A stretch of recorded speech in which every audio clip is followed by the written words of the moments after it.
Ads లేకుండా latest episodes చూడండి. మా అమ్మ చెప్పిన ప్లాన్ అమలు చేయడానికి ఇదే సరైన టైం.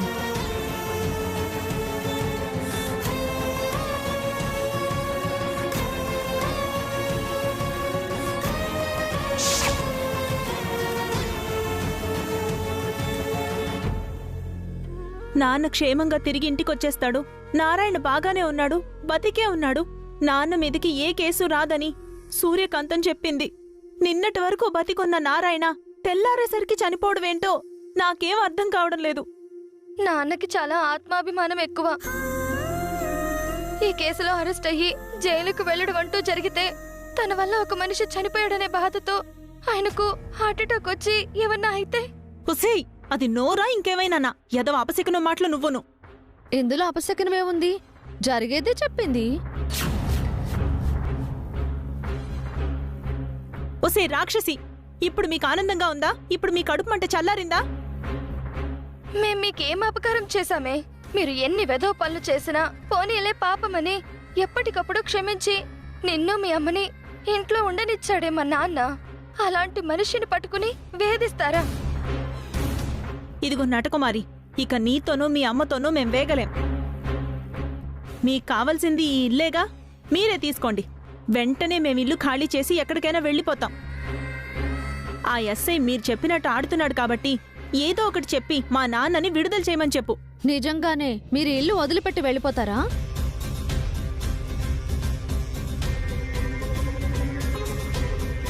వెళ్ళిపోతాం. వెళ్ళిపోతాం. మళ్ళీ గొడవలేం చేయరుగా? ఎలాంటి గొడవలు చేయకుండా మా దారిన మేం వెళ్ళిపోతాం. ఇల్లు మీ తమ్ముడు నా పేరు మీద రాసిచ్చేసిన తర్వాత మీరు ఉంటారన్నా కుదరదు గాని మీ నాన్న కేసులో ఇరుక్కోకుండా బయటపడి క్షేమంగా మీ దగ్గరికి రావాలి అంటే మీరొక పని చేస్తే మీరు సేఫ్, మీ నాన్న సేఫ్. ఏంటి చేస్తారా? మా నాన్న క్షేమంగా ఇంటికొస్తే మాకంతే చాలు. చెప్పు, ఏం చెయ్యాలో? సూర్యకాంతాన్ని ఇంట్లో నుంచి పంపించేయాలి.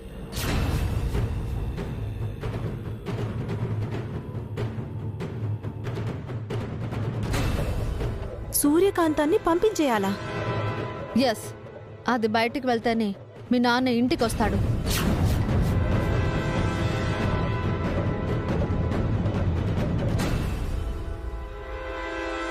సరే, అలాగే పంపించేస్తాం. ఏం మాట్లాడుతున్నావు ప్రగతి? ఇదేదో కొత్తగా ఎత్తేసుకుని వచ్చింది. సూర్యకాంతాన్ని మీరు పంపించకపోతే మీ నాన్న ఇంటికి రాడు. అట్నుంచటే జైలుకో లేకపోతే హార్ట్అటాక్తో పైకి.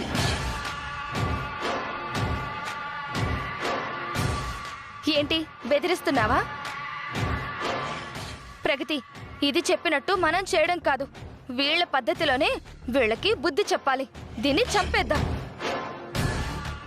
ఆపు పూర్ణి, దీన్ని చంపితే 2 రోజులు ఏడ్చి ఊరుకుంటుంది కానీ అంతకు మించి పెద్దగా ఫీల్ అవ్వదా రంగనాయకి.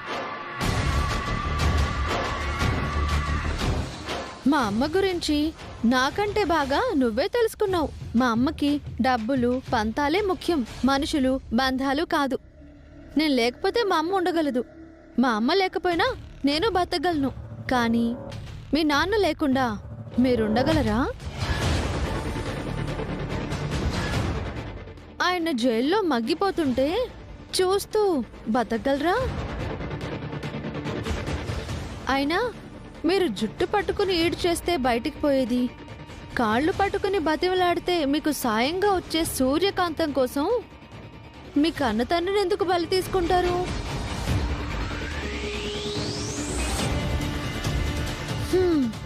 ఇంతకంటే మంచి డీలు మీకు రాదు. తర్వాత మీ ఇష్టం. అది చెప్తుంది కరెక్టే. సూర్యుని పంపించేద్దాం పూర్ణి. ఏంటి ప్రగతి నువ్వు? సూర్య మన కోసం ఎంత చేసింది? చేసుండొచ్చు. మనకు ఆపదొచ్చిన ప్రతిసారి తనే ఆదుకుంటూ ఉండొచ్చు కూడా. కానీ మన నాన్నకేమైనా అయితే తిరిగి తీసుకురాలేం కదా పూర్ణి. అది తెలివైన ఆలోచన అంటే. మీరు సూర్యకాంతాన్ని బయటకు పంపించండి.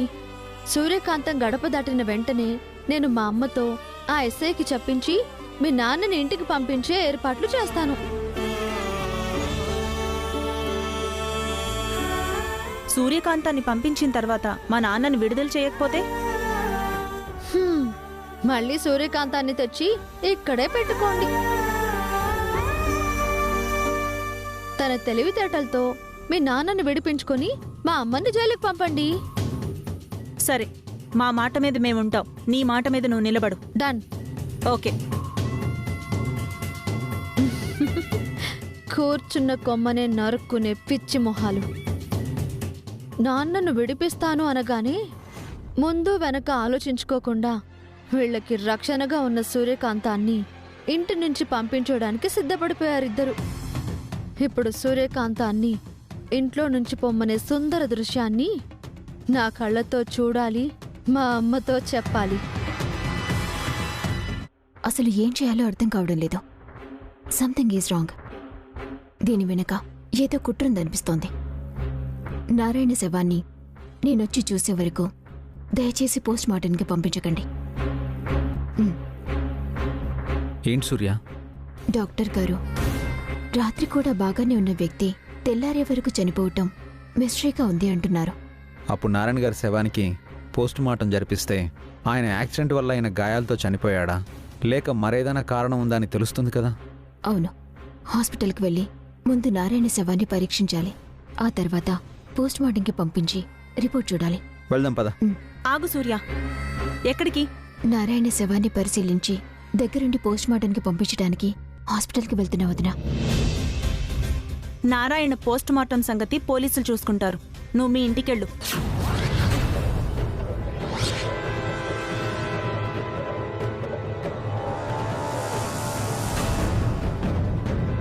ఈ టైంలో తను మనల్ని వదిలి ఇంటికి వెళ్ళిపోవడం ఏంటక్క? అదే మనకు మంచిదిరా.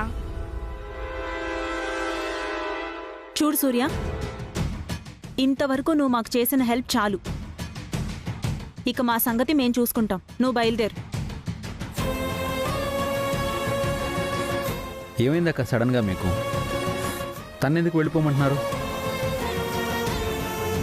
నిన్నటి వరకు నీ వల్లే మేమిక్కడుండగలిగాం, మా ఇల్లుని మేము దక్కించుకోగలిగాం, నీ వల్లే ప్రాబ్లమ్స్ నుంచి బయటపడ్డామని పొగిడిన మీరు ఇప్పుడు ఇలా మాట్లాడుతున్నారు వదినా. నిన్న తెలియక అలా మాట్లాడాం సూర్య.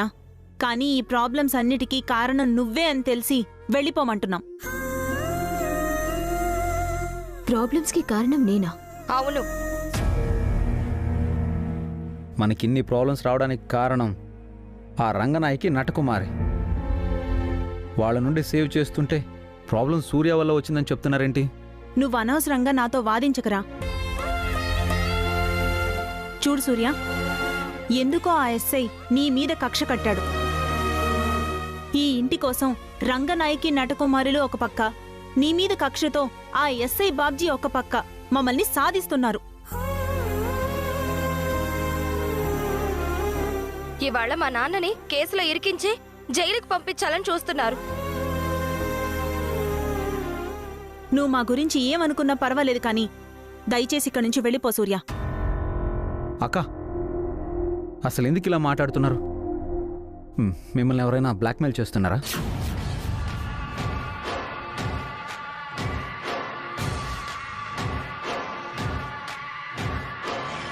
బెదిరిస్తే భయపడిపోవడానికి మేమేం చిన్నపిల్లలం కాదురా.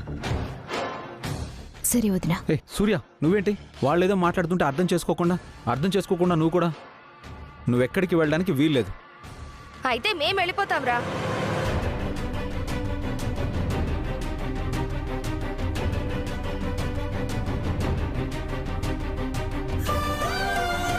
ఒకనాడు నువ్వు మా ఇంటికొస్తే మాకు హెల్ప్ అవుతుంది, మా ప్రాబ్లమ్స్ సాల్వ్ అవుతాయి అన్నారు. ఇవాళ నువ్విక్కడి నుండి వెళ్ళిపోతేనే ప్రాబ్లమ్స్ సాల్వ్ అవుతాయి అంటున్నారు. సూర్య, అది కాదు. దయచేసి మీరేం మాట్లాడకండి. నా కోసం మీ అక్కలు బయటకు వెళ్ళడం కంటే మీ అక్కల కోసం నేను బయటికి వెళ్ళడమే మంచిది.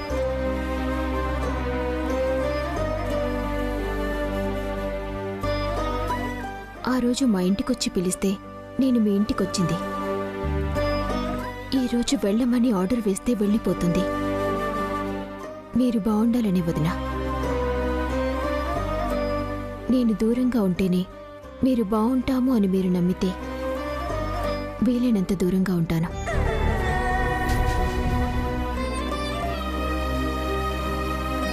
అక్క ప్లీజ్, తను వెళ్ళిపోతే మన ఇంట్లో ప్రాబ్లమ్స్ ఇంకా పెరిగిపోతాయి. ఒక్కసారి ఆలోచించండి.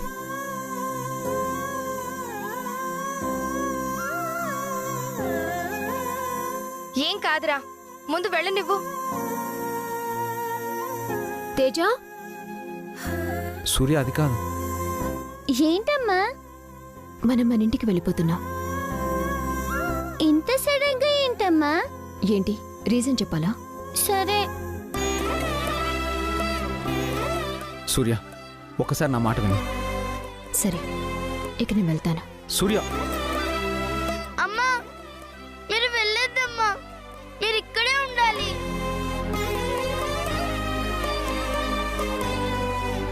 ప్లీజ్ అమ్మా. తప్పదమ్మా. రా తేజ.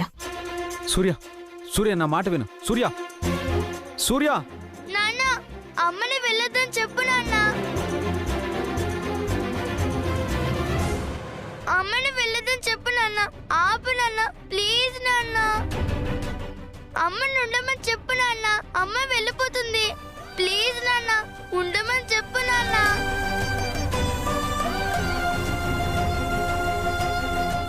మీరెందుకు ఇలా మాట్లాడారో నాకు తెలియదు, కానీ ఖచ్చితంగా పెద్ద తప్పే చేశారు. పద పూజ.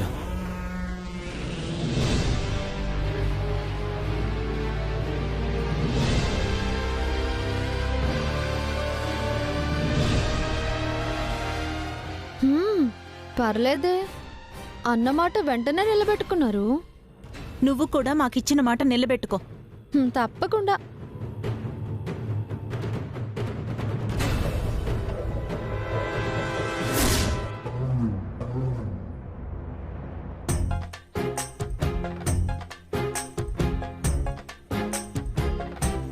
యదమొహంది తెల్లారిగాని ఇంటి నుండి టిఫిన్ పట్టుకురావే అని మరీ మరీ చెప్పా. ఇప్పటి వరకు అడ్రస్సే లేదు. వీళ్ళు పెట్టేది టిఫిను గడ్డు అర్థమే కావడం లేదు. హలో రంగనాయకి, ఎంతైనా పిల్లనిచ్చే అత్తవని బయట నుంచి మసాలా దోశలు తెప్పించాను. గడ్డి అంటున్నావేంటి? అబ్బే, ఈ టిఫిన్ గురించి కాదేసై గారు, ఆ ఇంట్లో తినే టిఫిన్ గురించి అంటున్నాను. ఓ, అది గడ్డిలా ఉండేది. థు, ఈ టిఫిన్ ఎంత బాగుందో. బాగుంటుంది బాగుంటుంది. నేనుండబట్టి నీ మీద ఎఫ్ఐఆర్ ఫైల్ చేయకుండా, నిన్ను కోర్టుకు సబ్మిట్ చేయకుండా స్టేషన్లోనే ఉంచి పందెం కోడి మేపుతున్నట్టు మేపుతున్నాను.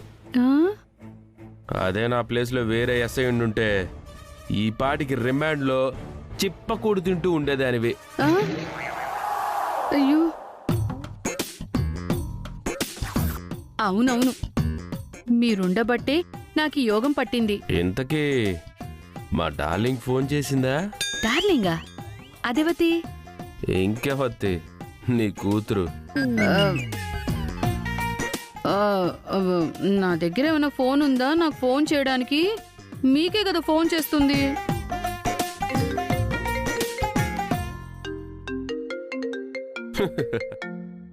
అదే చేస్తుంది. Hello darling. ఎస్ఐ గారు నమస్కారం అండి.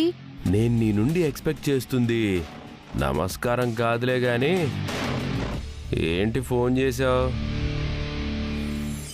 మా అమ్మకి ఒకసారి ఫోన్ ఇవ్వరా? ఇదిగో మాట్లాడు. ఏమి టిఫిన్ తీసుకురమ్మంటే తీసుకురాలేదేంటే? నీకెప్పుడు తిండిగోలేనా? ఏంటే ఈ డైలాగ్ నువ్వు చెప్తున్నావు? సరే గాని నేను చెప్పిన పని ఏం చేశావు?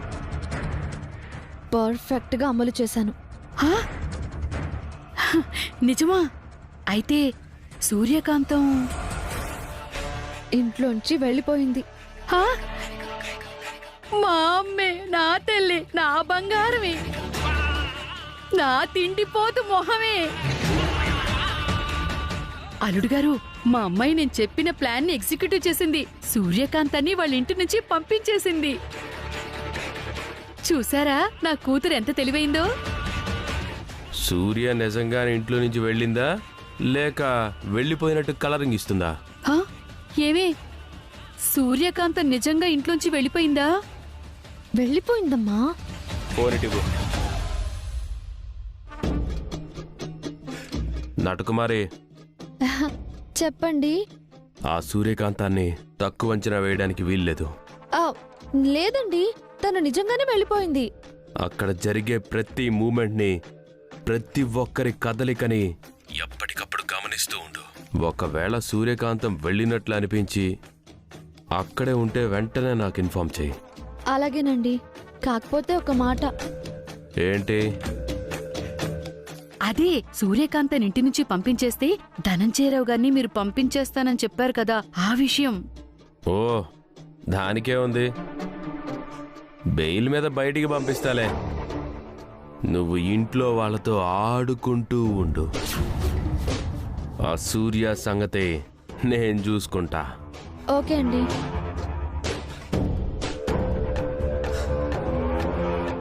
ఈ పరిస్థితిలో సూర్య ఇల్లొదిలి వెళ్ళిందంటే నమ్మబుద్ధి కావటం లేదు.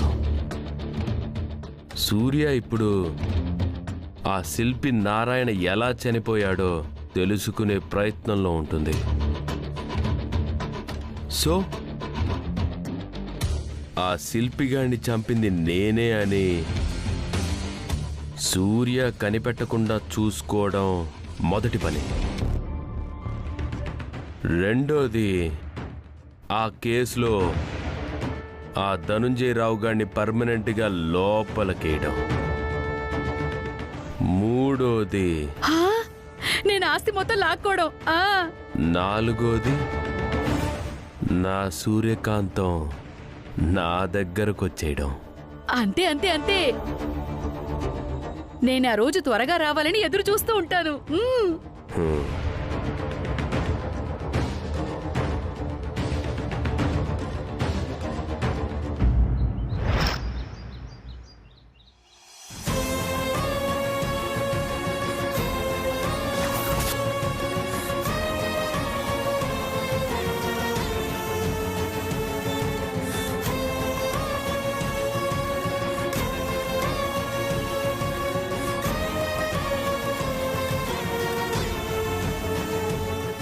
ఏంటి, మేం వెళ్ళిపోమంటే వెళ్ళిపోవడమేనా? వెళ్ళక ఏం చేయాలి?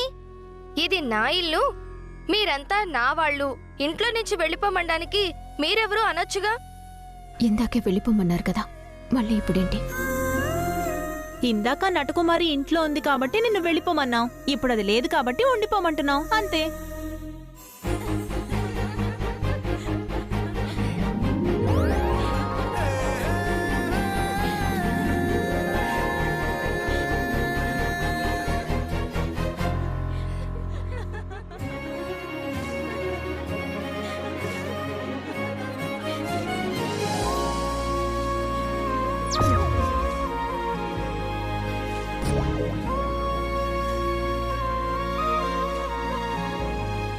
సూర్య, నువ్వు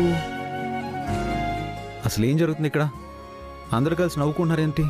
కావాలంటే మాతో పాటు నువ్వు నవ్వరా? నవ్వాలా? ఇందాకే కదా ఏడిపించారు, ఇప్పుడు నవ్వమంటున్నారు. నాకేం అర్థం కావడం లేదు. ఏం లేదండి, ఎలా అయినా నన్ను ఇంట్లో నుంచి బయటికి పంపించేస్తే ఆ రంగనాయకి పని ఈజీ అవుతుందని ప్లాన్ చేసి ఆ నటకుమారితో, మీ అక్కలతో నన్ను ఇంట్లో నుంచి బయటికి పంపిస్తే మావయ్య గారిని విడిచిపెడతామని చెప్పించింది. నిజమా? నిజం తమ్ముడు. అందుకే మేమందరం కలిసి ఇలా నాటకమాడాం. సూర్యని నిజంగానే ఇంట్లోంచి పంపించేస్తున్నట్టుగా దాని ముందు నటించాం.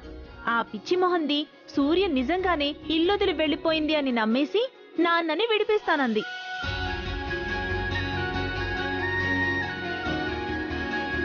కానీ సూర్య, ఆ నటకుమారి నువ్వు ఇంట్లో నుంచి వెళ్ళిపోయావని నమ్మి నాన్నని విడుదల చేయిస్తాను అంది కదా.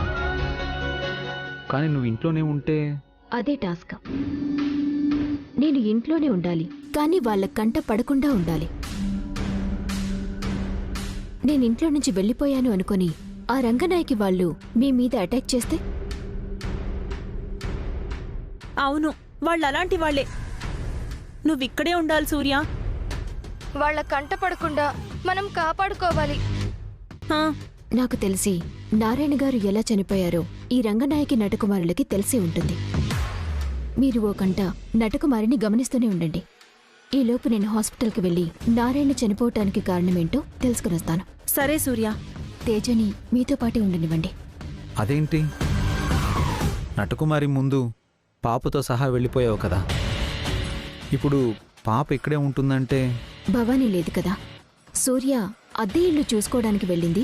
ఇల్లు దొరికే వరకు పాపని ఇక్కడే ఉంచమని రిక్వెస్ట్ చేసింది అని చెప్పండి. సరే, పద తేజ. వదినా, వస్తాను.